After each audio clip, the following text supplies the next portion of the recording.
বন্ধুরা, ভিডিওতে বাংলাদেশের সুপ্রিম কোর্ট সম্পর্কে গুরুত্বপূর্ণ তথ্য জানতে পারবেন। বাংলাদেশ সুপ্রিম কোর্ট বাংলাদেশের সর্বোচ্চ আদালত। সংবিধানের 94 অনুচ্ছেদের বিধান অনুযায়ী বাংলাদেশ সুপ্রিম কোর্ট গঠিত হয়েছে। সুপ্রিম কোর্টকে বলা হয় সংবিধানের রক্ষক এবং ব্যাখ্যাকারী।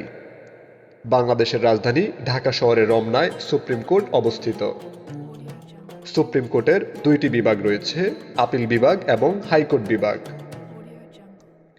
বন্ধুরা, সুপ্রিম কোর্টের প্রথম প্রধান বিচারপতি ছিলেন বিচারপতি আবু সাদাত মোহাম্মদ সায়েম। সুপ্রিম কোর্টের প্রধান বিচারপতিকে নিয়োগ দেন রাষ্ট্রপতি। বাংলাদেশ সুপ্রিম কোর্টের একজন বিচারক ৬৭ বছর পর্যন্ত সংবিধানের বিধান দ্বারা নিজ পদে বহাল থাকবেন। ২০২৪ সালের আগস্ট মাসে বাংলাদেশ সুপ্রিম কোর্টে ৮৪ জন বিচারপতি কর্মরত আছেন। তাদের মধ্যে ২ জন আপিল বিভাগে এবং ৮২ জন হাইকোর্ট বিভাগে কর্মরত আছেন। হাইকোর্ট বিভাগে কর্মরত ৮০ জন স্থায়ী বিচারপতি এবং ২ জন অস্থায়ী বিচারপতি। তাদের মধ্যে ৩ জন আন্তর্জাতিক অপরাধ আদালতে কর্মরত আছেন। বন্ধুরা, এরকমই মজাদার এবং ইনফরমেটিভ ভিডিও পেতে চ্যানেলটি সাবস্ক্রাইব করে পাশেই থাকুন।